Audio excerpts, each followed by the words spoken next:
Let me tell you about the most ridiculous place in the known universe. Picture this. A massive crystalline dome floating in the dead of space, filled with screaming aliens who apparently have nothing better to do than watch other aliens beat the living daylights out of each other. Welcome to the Galactic Combat Arena, where testosterone meets interstellar broadcasting rights, and somehow this passes for high culture.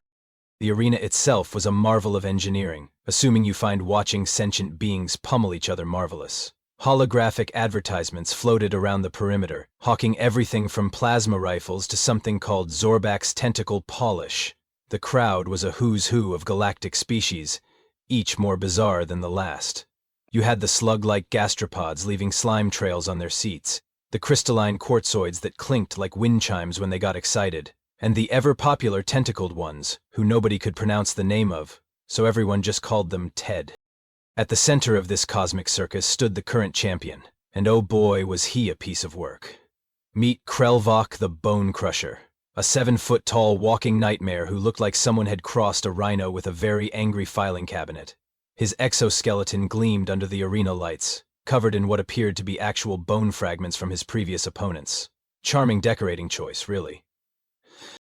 Krelvok had held the championship for 3 standard galactic years, which in human time is roughly forever and a half. His record was flawless, 247 wins, 0 losses, and 1 draw against a plasma entity that technically couldn't die. The bookmakers had stopped taking bets against him after his 50th consecutive victory, which had created the amusing situation where gambling addicts had to get creative with their wagers. Current favorites included, how many limbs will the challenger have left, and will the opponent survive long enough to surrender? The arena's announcer was a hyperactive blue creature named Blitz Zoomington, who spoke at roughly 3 times the speed of normal conversation, and had the enthusiasm of a caffeinated sports commentator on his first day. Blitz floated above the arena in his hoverpod, his 6 eyes rotating independently as he scanned the crowd, building anticipation like a master showman. "Ladies, gentlemen, and assorted non-binary life forms," Blitz's voice boomed through the arena's speakers, each word dripping with manufactured excitement. "Tonight we have a special treat for you bloodthirsty patrons of violence. Our beloved champion, the unstoppable, the incomparable, the frankly terrifying Krelvok the Bone Crusher, will face his most unusual challenger yet." The crowd roared its approval, a cacophony of sounds that would make a banshee convention seem quiet. Krelvok basked in the adoration, flexing his massive arms and showing off the collection of scars that mapped his body like a roadmap of pain. He'd earned every single one of those marks, usually by letting smaller opponents think they had a chance before demonstrating why optimism was often a terminal condition in the arena. "But first," Blitz continued, his voice dropping to a conspiratorial whisper that somehow still echoed throughout the massive space, "let's take a moment to appreciate the sheer magnificence of our champion. 3 years, undefeated, 247 victories, and a technique so brutal, so efficient, that the Galactic Council has classified it as a weapon of mass destruction." Krelvok preened at the praise. He lived for this moment, the calm before the storm, when the entire galaxy focused on his superiority. He was evolution perfected, a killing machine born on the war-torn planet of Krexmore, where the weak were literally fed to the strong during lunch breaks. His species had conquered 6 star systems through pure physical dominance, and he was their finest specimen. The betting pools were updating in real time on the arena's displays, showing odds that would make a mathematician weep. Krelvok was favored at 1 to 847 odds, which was actually generous considering his track record. The uncertainty wasn't whether he'd win, but whether there'd be enough left of his opponent to properly dispose of afterward. Now, imagine you're Jake Murphy, a 32-year-old insurance adjuster from Cleveland who'd been having a perfectly normal Tuesday evening. One minute you're microwaving leftover pizza and wondering why your life feels like a series of increasingly disappointing decisions, and the next minute you're standing in what appears to be the universe's most expensive death trap, surrounded by creatures that look like they escaped from a fever dream designed by someone who really hated anatomy. Jake stood in the challenger's entrance tunnel, still wearing his wrinkled khakis and a polo shirt that read, "Murphy Insurance, we've got you covered." His brown hair was disheveled, his glasses were slightly crooked, and he had the expression of someone who just realized that his Tuesday was about to get significantly more complicated than usual. "Okay," Jake said to nobody in particular, his voice echoing off the metallic walls. "This is definitely not the hidden camera show I thought it was." He'd been abducted by what he assumed were very dedicated method actors, with impressive special effects budgets. The whole experience had started when his apartment filled with a bright blue light, followed by a sensation that felt like being turned inside out while riding a roller coaster backwards. When he'd regained consciousness, he was surrounded by creatures that made the cantina scene from Star Wars look like a nature documentary. A small insectoid alien with way too many arms had explained the situation to him in broken English, apparently learned from intercepted television broadcasts. According to Bugface McGillicuddy, as Jake had mentally dubbed him, Jake had been selected as Earth's representative in the galactic combat arena through a process that was either completely random or based on some cosmic joke that nobody had bothered to explain. "This has got to be the most elaborate prank in human history," Jake muttered, adjusting his glasses and trying to process the sight of the arena beyond the tunnel entrance. I mean, the production values alone must have cost more than NASA's annual budget. But as he watched, a creature that looked like a walking crystal formation place what appeared to be actual money on a bet, Jake began to suspect that his Tuesday was about to become significantly more life-threatening than originally anticipated. Blitz Zoomington's voice crackled through the tunnel's speakers, apparently having switched to what Jake assumed was the universal translator. "And now, beings of the galaxy, prepare yourselves for something truly unprecedented. Tonight's challenger comes from a previously unknown world in the Outer Rim, a planet so insignificant that our cartographers had to double-check their measurements to make sure it actually existed." Jake winced. "Well, that's a confidence booster."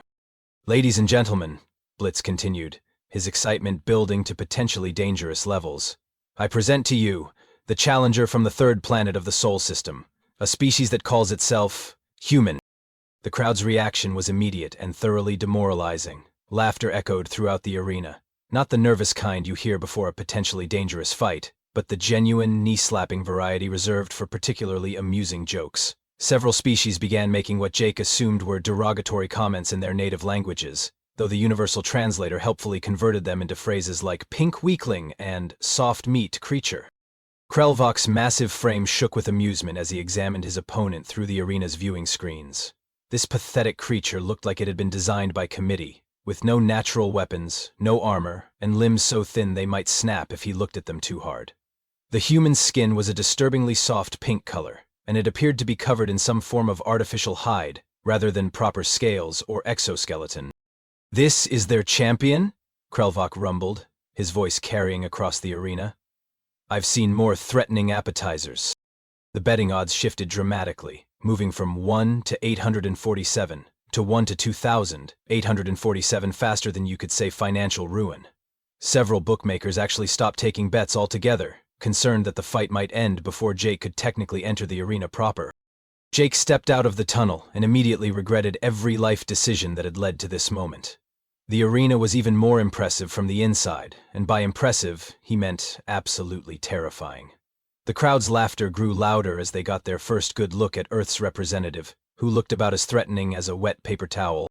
"So," Jake said, his voice amplified by the arena's sound system causing feedback that made everyone wince. "Is there like a customer service desk where I can file a complaint about this whole situation? Because I'm pretty sure being randomly abducted violates several intergalactic treaties that I'm hoping exist." The crowd found this even funnier, apparently interpreting his confusion as some form of primitive humor rather than genuine bewilderment. Blitz Zoomington was practically vibrating with excitement as he announced the beginning of what everyone assumed would be the shortest fight in arena history. "Combatants, take your positions. Remember, standard arena rules apply. No weapons, no outside assistance, and fight until one opponent yields, dies, or is rendered into component molecules." Jake blinked. Wait, what was that last part? But before he could get clarification on the arena's apparently flexible definition of victory conditions, a klaxon blared, and Krelvok charged across the arena floor like a 7-foot-tall freight train with anger management issues. Now, here's where things get interesting. See, Krelvok had spent his entire career fighting opponents who understood the concept of honor in combat, creatures who would meet his charge head-on, who would attempt to match his strength with their own, who followed the unspoken rules of gladiatorial engagement that had been established across thousands of years of galactic civilization. Jake Murphy, insurance adjuster from Cleveland, had never heard of these rules. As Krelvok thundered toward him, Jake did something that no arena champion in recorded history had ever experienced. He stepped to the side, stuck out his foot, and watched as 300 pounds of overconfident alien warrior went tumbling across the arena floor in a spectacular display of momentum meeting physics. The crowd fell silent. This wasn't in the script. Krelvok rolled to his feet, his exoskeleton scraping against the arena floor, and turned to face Jake with an expression that suggested he was reconsidering his previous assessment of humans as harmless appetizers. "Did you just trip me?" Krelvok asked, his voice carrying a note of disbelief that echoed through the arena's sound system. Jake shrugged, adjusting his glasses. "Sorry, Reflex. You were running at me with what I assumed were hostile intentions, so I went with option A from the Don't Get Murdered by Aliens handbook that I apparently should have read before coming here. There is no honor in such tactics," Krelvok growled, beginning a more cautious approach. "Honor?" Jake laughed, backing away and keeping his eyes on his opponent. "Buddy, I sell insurance for a living. Honor is a luxury I gave up around the same time I realized that my biggest life achievement was convincing a guy in Akron that flood coverage was worth the extra premium. You want honor? Call the Renaissance. You want to win a fight? Well, that's a different conversation entirely." What happened next would be studied in military academies across the galaxy for generations to come, though they'd categorize it under psychological warfare rather than combat techniques. Jake began talking. Not shouting, not threatening, just talking, in the same tone he used when explaining insurance policies to particularly dense customers. "So, Krelvok, interesting name by the way, very intimidating, probably means something like Deathbringer or Bone Crusher in your language, am I right? Let me guess, you're from one of those warrior planets where the children are fed raw meat and taught to fight before they can walk?" Krelvok charged again, but Jake had already moved, circling around the arena's perimeter while maintaining his conversational tone. "See, here's the thing about warrior cultures. They're great for producing fighters, but they're terrible for producing thinkers. You've probably never faced an opponent who didn't want to prove how tough they were, right?" The champion swung a massive fist where Jake's head had been a moment before, connecting with nothing but air and his own growing frustration. "I mean, look at this place," Jake continued, gesturing at the arena while ducking under another swing. "It's basically a cosmic version of WWE, except with real consequences and significantly worse healthcare coverage, though I bet the dental plan is non-existent, which explains why half the crowd looks like they gargle with gravel." The crowd was no longer laughing. They were watching with the kind of fascination typically reserved for traffic accidents or political debates. This wasn't how arena fights were supposed to go. Where were the dramatic clashes of strength? Where were the heroic poses and battle cries? Instead, they were watching a creature in business-casual clothing psychologically dissect their champion while treating Mortal Kombat like a particularly aggressive sales presentation. Krelvok was beginning to sweat, which was impressive considering his species had evolved in desert conditions, where perspiration was considered a sign of weakness. His attacks were becoming wilder, less controlled, and Jake was reading them like insurance claim forms. Boring, predictable, and full of obvious problems. "You know what your problem is?" Jake asked, sidestepping another charge and causing Krelvok to crash into the arena wall. "You're thinking like a predator, but I'm not acting like prey. See, where I come from, we have this thing called persistence hunting. Humans aren't the strongest or the fastest, but we're really, really good at being annoying for extended periods of time." The betting odds began shifting again, though this time in a direction that was causing several bookmakers to have what appeared to be nervous breakdowns. By now, Jake had been dancing around the arena for nearly 10 minutes, and Krelvok was beginning to understand why persistence hunting had been such an effective strategy for early humans. The champion was breathing heavily, his movements had lost their initial precision, and he was starting to make the kind of tactical errors that Jake's high school wrestling coach would have spotted from the cheap seats. "You know," Jake said, wiping sweat from his forehead while maintaining a safe distance. "I wrestled in high school, wasn't particularly good at it, mind you. Spent most of my senior year getting pinned by kids who looked like they'd been held back since the Mesozoic era. But I learned some interesting things about leverage." Krelvok paused his relentless assault, suspicious of this new information. In his experience, when opponents started talking about their combat training, it usually meant they were about to do something predictably violent and easily countered. Jake was not predictable. Instead of the expected wrestling takedown, Jake grabbed a handful of arena sand and flung it directly into Krelvok's eyes. As the champion clawed at his face, roaring in outrage, Jake did something that would have made his wrestling coach weep with pride, and his insurance company's liability department file for early retirement. He grabbed Krelvok's arm and used the alien's own momentum to throw him across the arena in a move that was part judo, part physics demonstration, and part insurance fraud investigation technique. "Sorry," Jake called out as Krelvok crashed into the arena wall. "But you were charging at me again, and I've got this thing about personal space. Comes from years of dealing with aggressive customers who think shouting will lower their premiums." The crowd was no longer making any sound at all. Even Blitz Zoomington had gone quiet, his 6 eyes focused on the arena floor with the intensity of someone watching their worldview collapse in real time.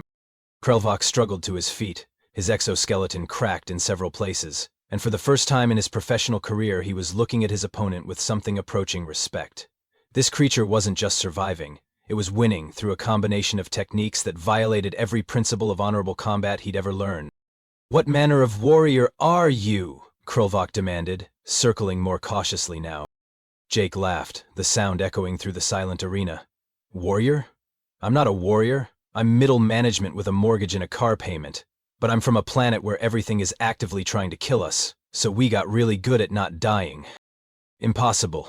Your world appears peaceful in our surveillance data."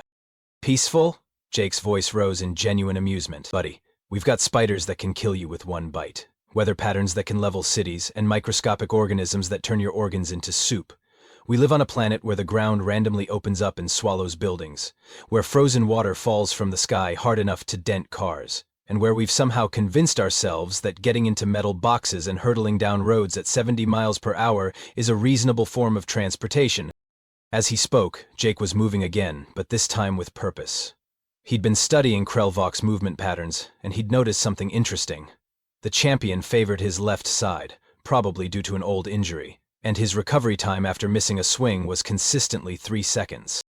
"Plus," Jake continued, timing his approach perfectly, "we invented insurance, which means we've spent centuries calculating exactly how likely we are to die, in increasingly creative ways. Do you know what the actuarial tables say about human life expectancy? We shouldn't exist. We should have gone extinct before we figured out fire. But we didn't, because we're too stubborn to die and too stupid to quit." Krelvok swung again, a massive haymaker that would have ended the fight if it had connected. Instead, it met empty air as Jake ducked under the blow, grabbed the champion's extended arm, and used a combination of leverage, momentum, and what his insurance training had taught him about the structural integrity of various materials to flip 300 pounds of alien warrior onto his back. The impact shook the arena floor, and for a moment nobody moved. Then Jake sat down heavily on Krelvok's chest, pinning him to the ground with the kind of authority typically reserved for collections agents and tax auditors. "Here's the thing about humans," Jake said, slightly out of breath but grinning. "We didn't evolve to be the strongest or the fastest. We evolved to be the most annoyingly persistent species in the known universe. We chase our prey until it literally dies of exhaustion. We build cities in places where the ground moves and the air tries to kill us. We look at 1,000-year-old problems and say, 'Hold my beer, I've got an idea.'" The betting displays around the arena were flashing so rapidly that several gambling addicts in the crowd were having seizures. The odds had shifted from 1 to 2,000, 847 against Jake to 1 to 3 in his favor, a mathematical impossibility that was causing the arena's accounting systems to emit small puffs of smoke. Krelvok struggled beneath Jake's weight, but the human had positioned himself perfectly, using basic physics and body mechanics to make it nearly impossible for the larger alien to generate enough leverage to escape. "You want to know the secret to fighting a human?" Jake asked, his voice carrying clearly through the arena's sound system. "Don't. We don't fight fair, we don't follow the rules, and we definitely don't quit when any reasonable species would have the good sense to give up and die." For 30 seconds that felt like 30 years, the arena remained completely silent, except for the sound of Krelvok's labored breathing and the distant hum of betting machines having electronic nervous breakdowns. The champion of the galaxy, the undefeated warrior who had crushed 247 opponents, was pinned to the ground by a human in business casual clothing who looked like he should be selling extended warranties, not ending legendary fighting careers. Krelvok made one final attempt to break free, his muscles straining against Jake's surprisingly effective pin. But Jake had learned something important during his brief wrestling career and his much longer insurance career. Sometimes the best way to win is to make your opponent defeat themselves through their own efforts. "I yield," Krelvok said quietly, his voice barely audible over the arena's ventilation system. The words hit the crowd like a shockwave, Several species that didn't even have jaws managed to drop them anyway. The crystalline quartzoids stopped chiming entirely, creating an eerie silence that suggested even the laws of physics were taking a moment to process what had just happened. Blitz Ermington's hoverpod wobbled dangerously as he struggled to find words for the first time in his announcing career. Ladies and gentlemen, that is to say, the champion has yielded to the human. Jake stood up, brushing arena dust off his khakis, and looked around at the thousands of alien faces staring at him, with expressions ranging from shock to awe to what he was pretty sure was existential dread. "So," Jake said, his voice echoing through the arena's sound system, "does this mean I can go home now? Because I've got a presentation tomorrow morning about flood insurance premiums, and my boss gets really cranky when people miss meetings for intergalactic sporting events." But before anyone could answer, Jake found himself looking down at Krelvok, who was struggling to sit up, his exoskeleton cracked but his dignity somehow still intact. "How?" the former champion asked. "How did a species so soft develop such effective combat techniques?" Jake helped Krelvok to his feet, which caused another wave of confused murmuring from the crowd. Apparently helping your defeated opponent wasn't standard arena protocol. "That's the thing," Jake said, straightening his glasses and trying to look professional despite having just wrestled an alien warrior in front of half the galaxy. "We didn't develop combat techniques. We developed survival techniques. There's a difference." He turned to address the crowd, and his voice took on the tone he used for insurance seminars, which was simultaneously boring and oddly compelling. "These humans didn't evolve as apex predators. We evolved as the species that was too stubborn to stay dead. We lived on a planet where literally everything wanted to eat us, poison us, freeze us, burn us, or crush us under falling rocks. So we got really, really good at not letting that happen." The crowd was listening with the kind of attention usually reserved for fire safety demonstrations and tax law updates. "We learned to run long distances because sometimes the best way to win a fight is to make the other guy too tired to continue fighting. We learned to use tools because our teeth and claws were basically decorative. We learned to work together because a pack of humans with pointy sticks could take down creatures 10 times our size. And most importantly, we learned to cheat, because honor doesn't matter when you're about to become something else's lunch." Krelvok nodded slowly, beginning to understand. "Your species weaponized persistence." "Exactly," Jake pointed at him like he'd just given the correct answer in insurance law class. "We turned being annoying into an evolutionary advantage. We're the species that looked at a mammoth and said, you know what? I bet if we poke that thing with sticks long enough, eventually it'll fall over and we can eat it. And then we did exactly that for about 50,000 years until we figured out agriculture." The betting displays around the arena had given up entirely and were now just flashing "error" in 17 different languages. Several bookmakers had been carried out on stretchers after their accounting software achieved sentience just long enough to file a formal complaint about the mathematical impossibility of the evening's events. "So what you're telling me," Blitz Zoomington said, his voice cracking slightly, "is that your entire species is basically weaponized customer service representatives?" Jake grinned. "Now you're getting it."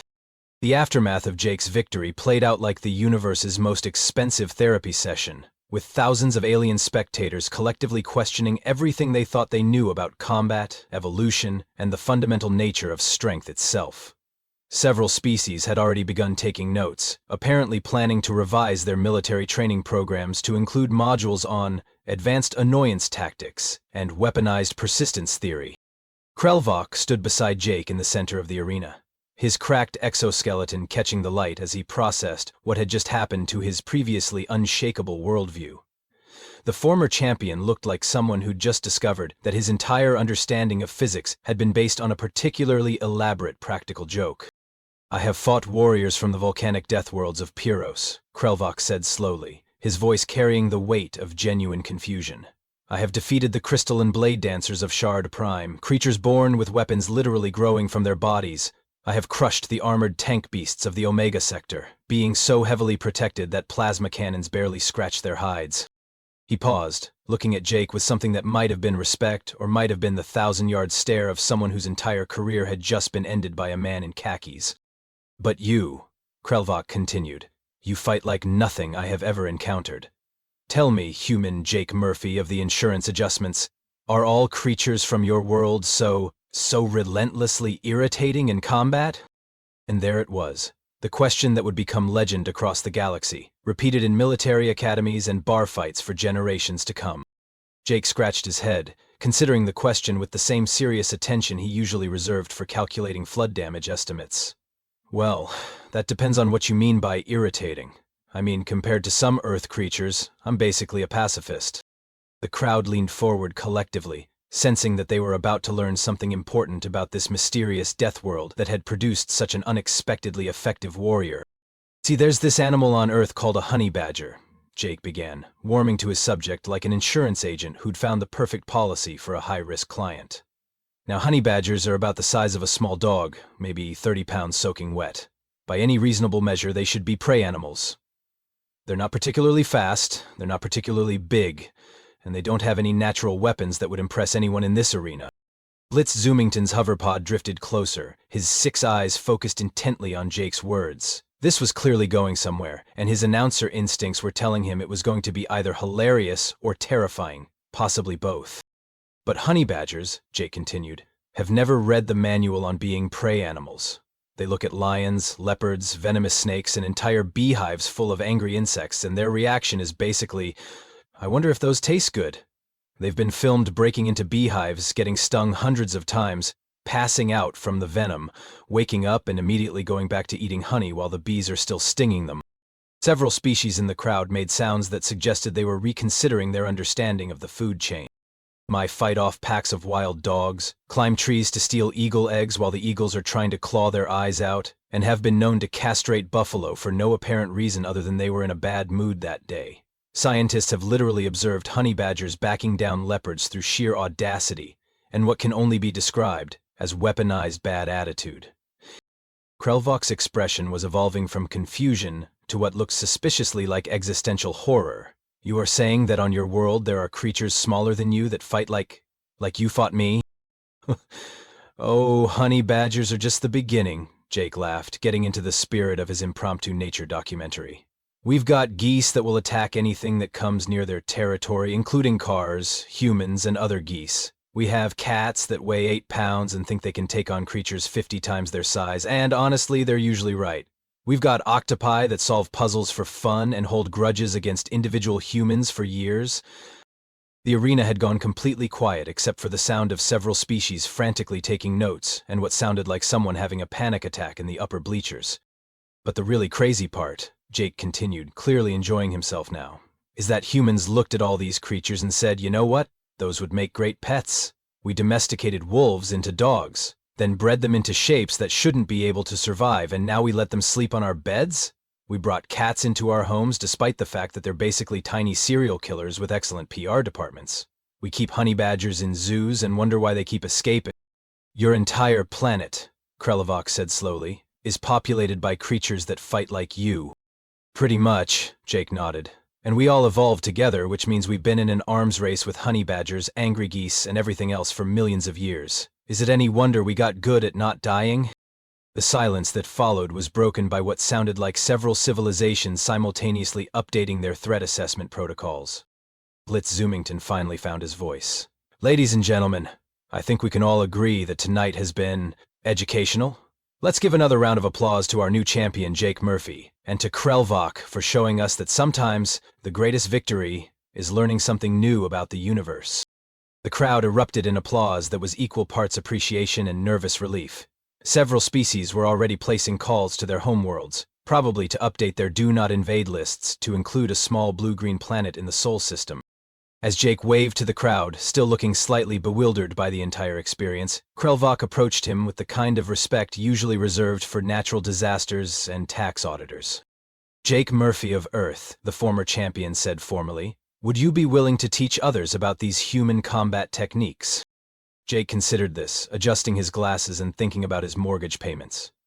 Well, I suppose I could put together a seminar. Advanced Persistence Tactics and the Art of Strategic Annoyance.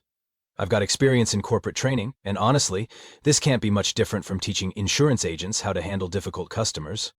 And so began Jake Murphy's second career as the galaxy's premier instructor in human-style combat, though he never did make it back in time for that flood insurance presentation.